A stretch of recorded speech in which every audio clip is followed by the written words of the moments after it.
Let's go straight on to hearing from Mica. Oh, hello. Hi, everybody. Hi. How are you? Good. Thanks. I just want to give a little more of a bio so you know where I'm coming from. I throw a weekly party that's a drag show. I host the party. I have a collaborative team that I work with, and we curate about seven different performers every week for the party. And while it's a drag party, we also have live performers. We have theater artists. It kind of goes. Oh no, I lost my page. It goes across the board, and that's really important to us. So that's where I'm really talking from. So there are a few things in the opening statement, or however you want to talk about what you had read earlier, that I wanted to address first, so that I'm using language that we all know what I'm saying. So static model, which would be like time and location, Thursday to Sunday, Thursday to Friday, around Thursday to Saturday at 8 p.m. Legitimacy, and in this conversation, I think legitimacy, unless reframed, is talking about funding, reviews, and attendance, and then that's really it. So I think I was invited to really address this last part of the statement, which was however much of the exciting work in contemporary dance of the last 10 years explodes this model and questions whether it helps or hinders the evolution of the dance form. I'm not a dancer, so I can't talk about dancing, but I can talk about fringe performance. I think there's like a big difference between what you find in the dance world, which is professional dancers or artists who are making a living on their art, and what you find in fringe performance, by that I mean specifically the nightlife, go-go dancers or drag artists or burlesquers, cabaret performers, who are not necessarily trying to find sustenance from their art. They usually have other jobs. This is a hobby. This is not their career necessarily, or it's not allowed to be their career because they're not going to make the money that you could being a professional dancer. So that was my first thing. And what Jessica said earlier is there's this crossover happening right now between maybe the drag world or the nightlife and the dance world. And I think that's really interesting in that, I'm sorry, I'm really nervous. It's hard for me to get my thoughts together. Are you guys nervous too? Oh, it makes me feel so much better. Sorry. I guess, okay, I'm gonna go back to the opening statement again. So, we have this sentence where we're juxtaposing the terms serious and popular modes of performance, and I think that's really problematic. In that I would say drag and fringe performance is popular and quite serious. Drag, I'll speak more specifically about drag being, I think of it as a folk art. So it's not this, you're not going to school for it, you're learning it from your chosen family, a lineage. There is tradition that's different based on who's teaching you.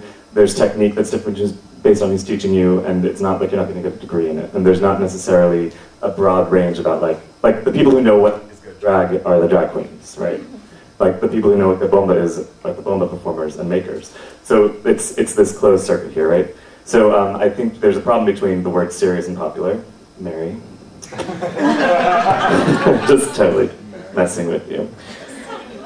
So I can knock it down, thank you. I like some resistance. So then we have this crossover happening, right? There's these dancers or more traditional art makers or people who, that's their careers, going into the nightlife and performing on, say, my stage at the Stud on Friday nights, if you're interested.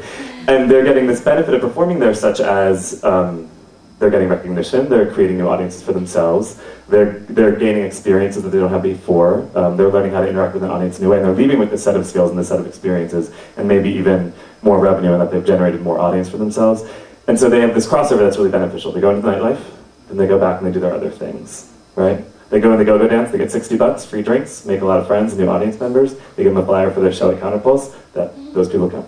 You have drag queens who are not versed in this institution of whatever, of performance, our static presentation model, don't have access to funding, don't know the system.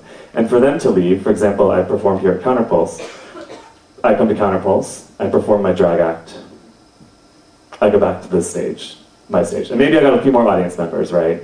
But I didn't, like my skill set hasn't necessarily changed because I don't have this training, this path to legitimacy built into my training. Like I still don't know how to access funding.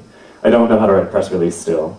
Not that all dancers know this, but like there's there's more of that happening in that world. So I'm saying the fringe performers don't gain what they're missing, like what their counterparts have. But their counterparts, these dancers, are gaining what the nightlife performers have, which is this certain experience. So I think that's a really interesting contrast. Sorry, I'm just trying to read this. There's also this idea of legitimization, which is, or being legitimate, which is having funding. For me, I'm going to talk about funding, because I want funding right now. How does a drag queen get funding? Write a grant, right?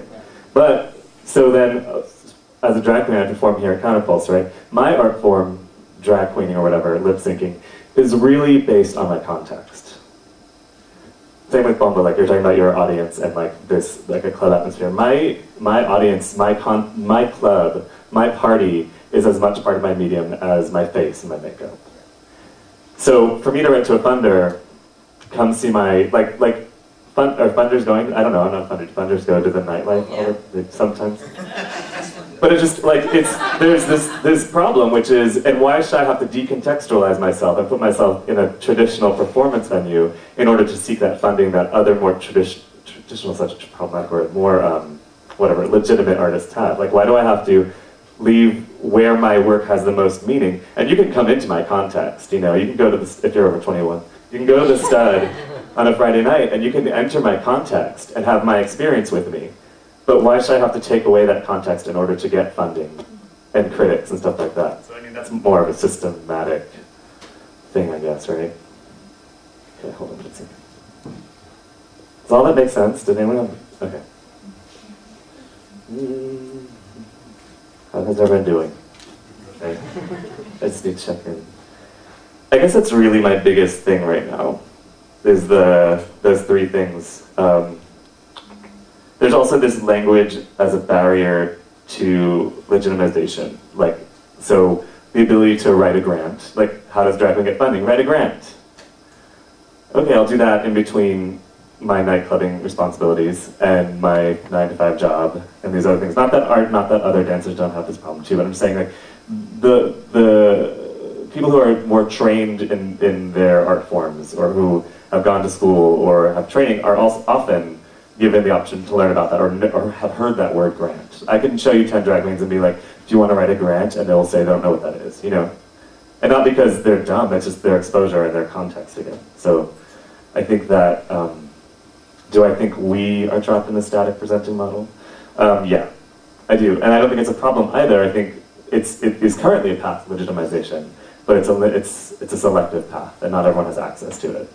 And I would say people in folk traditions often don't, people who are fringe performers don't. Like, one of my favorite art forms is go-go dancing. And I take it really seriously. I could write you an artist statement about it if I wanted to. But I'm not going to get funding to go-go dance yet, Jessica. Just saying. So, sorry. And also artist in residencies, for example. I'm not going to get an artist in residency to go-go dance. Because that's, it's a context-based form. I guess that's it. Thank you. Thank you. That gave us a lot to think about. And we'll have more time for questions once we hear from everyone. Wayne, would you like to take it from here? Is this working? Working? Yeah. No? Yeah. Yes? Oh, okay. Great. Hi, everyone.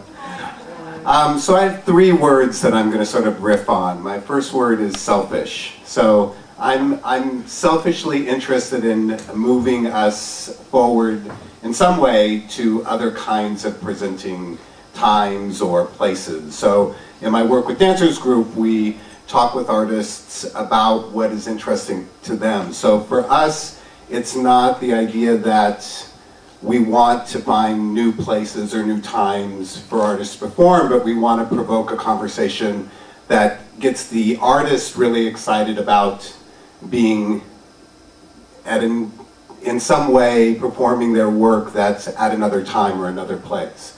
So the selfish thing for me is then there's possibly more people to see that work because it's just not on 8 o'clock on a Thursday, Friday, or Saturday. And I don't know, like many of you, there's so many works out there that I want to see, but because with dance in particular, it's only on 1 weekend or even 2 weekends, I can't see it. Mary did a recent show that was over 3 weekends, 2 nights, and I still didn't have time in my busy schedule to see it, and luckily she's going to bring it back. So I think, selfishly, I want us as a community, as people who are, the artists who are practitioners, to want to be involved in this conversation. So obviously, I think that while we are, I think, stuck in this idea of there's only certain times to perform, and maybe those help a sensibility of legitimacy, they're also very limiting, I think, in terms of how much money you can make. If you look at it, totally on, how much you invest. You spend a year making the work and then you put it up for 3 nights.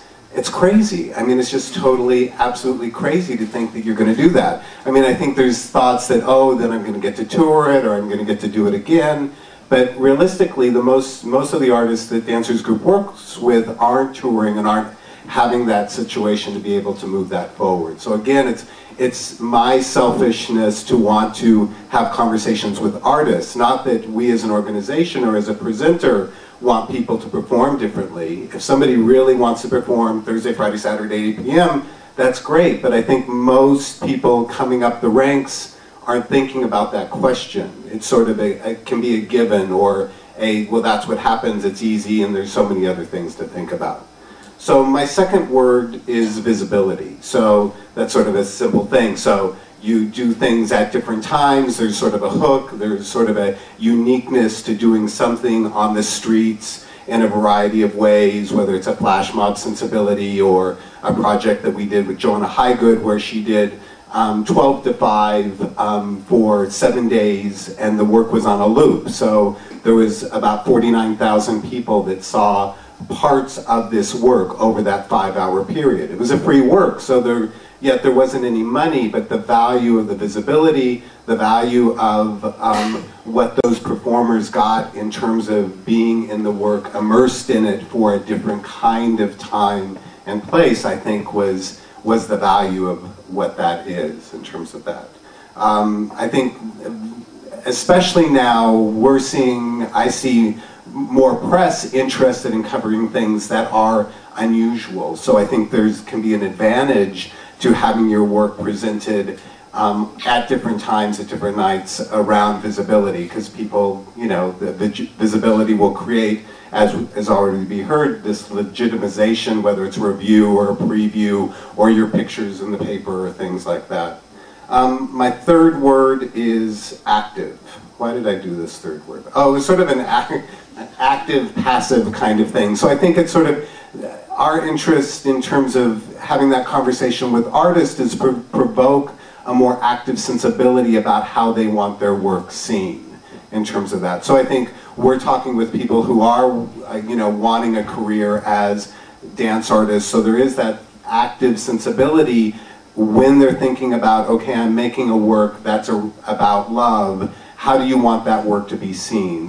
We had a conversation earlier where part of this work we did, Love Everywhere, was at City Hall at 12 noon, and then the artist took sections of that piece out on the streets through a Saturday, performed it for people in Union Square. This one woman said, this was the greatest gift. She thought, why is this being given to me? So this active sensibility about finding audience is also really interesting us to talk with artists about that. And then it was also performed at Glide Memorial Church in terms of that active engagement. And they were the most amazing audience because they're so used to performances about being part of their church and about participating. So it was this amazing thing of getting into and swaying and dancing to the piece immediately. There was nothing about judging or looking at. So that active participation or finding those ways that we can engage and help artists find those opportunities are what's interesting to us. So I think that's it for me. Thank you.